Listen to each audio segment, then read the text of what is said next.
మోదీ సర్కార్పై నిప్పులు చెరిగారు సీఎం రేవంత్ రెడ్డి. భారత్కు 183 లక్షల కోట్ల అప్పులున్నాయని, ఇందులో 16 మంది ప్రధానులు చేసిన అప్పుల కంటే ప్రస్తుత ప్రధాని మోదీ రెండింతలు చేశారని విమర్శించారు.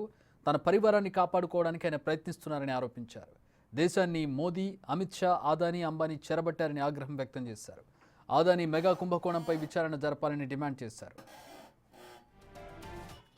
కానీ 2014లో ప్రధానమంత్రిగా నరేంద్ర మోడీ గారు బాధ్యత తీసుకున్న తరువాత ఈరోజు వెనక్కి తిరిగి చూస్తే 1947 ఆగస్టు 15 తారీఖు నుంచి దేశ స్వతంత్రం వచ్చినప్పటి నుండి 2014 వరకు దాదాపుగా 66-67 సంవత్సరాలు ఈ దేశం 55,000 కోట్ల రూపాయల అప్పులు చేస్తే నరేంద్ర మోడీ గారు 11 సంవత్సరాలలో 1,15,000 కోట్ల రూపాయల అప్పులు ఈ దేశం మీద తీసుకొచ్చి పెట్టిండు.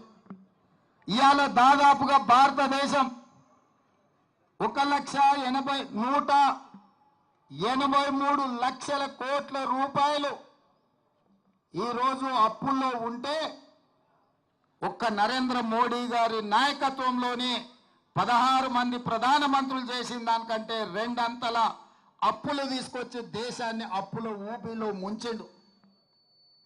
ఇవాళ దేశ ఆర్థిక వ్యవస్థను చిన్నాభిన్నం చేయడమే కాకుండా ఆనాడు చేసే అప్పుల కంటే రెండింతలు చేసి ఈ దేశంలో వారు నిర్మించింది కానీ వారు తీసుకొచ్చింది కానీ లేదు.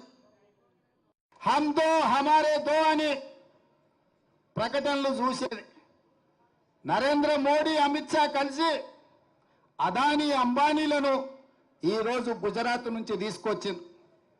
ఈరోజు గుజరాత్ నుంచి వచ్చిన ఒక నలుగురు, నరేంద్ర మోడీ గారు, అమిత్ షా గారు, అదానీ గారు, అంబానీ గారు, ఈ నలుగురు ఈ దేశాన్ని చేతబట్టి దుష్ట చతుష్టయం ఈరోజు ఈ దేశాన్ని దోసుకుంటున్నారు.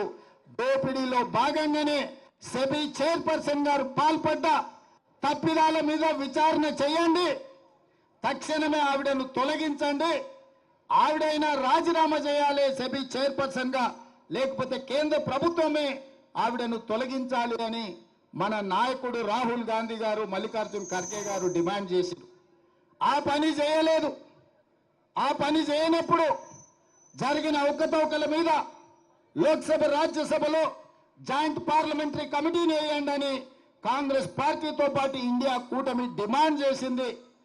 ఈ డిమాండ్ను అమలు చేయకపోను 4 రోజుల ముందే పార్లమెంటును వాయిదా వేసుకొని ఇవాళ భారతీయ జనతా పార్టీ ప్రభుత్వం పరారైపోయింది.